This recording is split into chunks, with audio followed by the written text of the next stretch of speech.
The walrus didn't hesitate for a second. It jumped straight off an 80-meter cliff. Its body, weighing over a ton, was instantly smashed into a pulp. In just a few hours, hundreds of walruses were killed from the fall. On this small island, more than 500,000 walruses had gathered. From a bird's-eye view, it looked as spectacular as a swarm of ants. The island's capacity was already nearly full.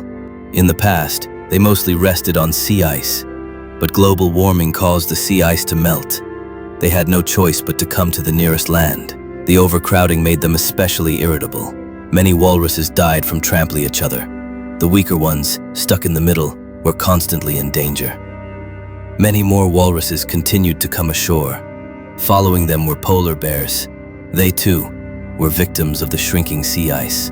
They thought hunting on land would be easier. You must know, a walrus weighs over a ton. Its size is comparable to that of the polar bear. If it fights back with its tusks, the outcome is far from certain. The polar bear had to temporarily retreat, waiting for its next chance to hunt.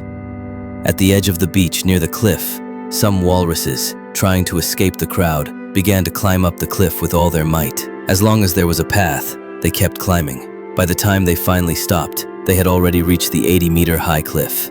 Being animals adapted to life in the sea, they did not belong here at all, and they weren't the only ones who came. The polar bears took a detour and easily arrived behind them, trapping the walruses on the cliff edge. At this point, the walruses had no way to retreat. Now they could smell the ocean, they could hear the sound of the waves, but they couldn't see that the sea was far, far away. A mistaken perception led them to jump straight off. In the end, one wrong step brought eternal regret. When the walruses needed to return to the ocean to feed, they would still go the wrong way.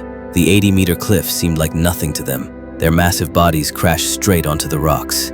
This sudden turn of events startled more walruses, causing a panic to erupt. A massive stampede took place.